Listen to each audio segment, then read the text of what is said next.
ঈদুল আজহা সামনে রেখে সরগরম কামারপাড়া। কোরবানির পশু কাটার ছুরি, চাপাতি সহ বিভিন্ন সরঞ্জাম তৈরিতে ব্যস্ত কামাররা। এছাড়া গাছের গুঁড়ি ও হোগলা বিক্রি হচ্ছে পাড়া মহল্লায়।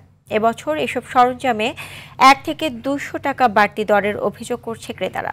বিষয়টি স্বীকার করে বিক্রেতারা জানায়, বেশি দরের কারণে এবছর কমেছে বিক্রি। শাহিন হোসেনের ক্যামেরায় নাজমুল হুদার রিপোর্ট। দগদগে আগুনে পোড়া লোহায় হাতুড়ি পেটা করে ছুরি চাপাতির রূপ দিচ্ছে কামাররা। একদিন পরই ঈদুল আজহা, সে কারণে কামারপাড়ায় এখন শেষ মুহূর্তের ব্যস্ততা। রাত দিন ঘাম ঝরিয়ে বানানো হচ্ছে পশু কাটার সরঞ্জাম। কামাররা জানায়, একদমই ফুসরত নেই তাদের। এখন থেকে গেছে 18 ঘন্টা কাজ করি, সকাল 6টা থেকে রাত্রে 12টা বন্ধ করি। আজকে বডি দাও আনছি 3টা, চাকু আনছি 5টা। চাপাটি কোপ দাও, কোপ ছুরি, চিলা ছুরি, এটুকু সব চলতেছে। কাস্টমার আছে ভালো। একটা চাপাটি নিব আর 2টা ছুরি নিব। চাপাটি নিল 800, আর কিছু বডি নিলাম, বডি নিছে 800, আর ছুরি নিছে 250 করে। ঈদের আগে দোকানগুলোতে ভিড় জমাচ্ছে ক্রেতারা। দরদাম করে কিনছে এসব সরঞ্জাম।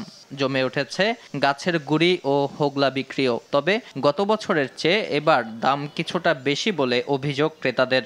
গেছবার আমরা এটা মনে করেন আপনি 250-200 করে লইছিলাম। হ্যাঁ, এবার কিন্তু একটু দামটা অতিরিক্ত বেশি। বাজারটা অনেক গরম, দাম বেশি।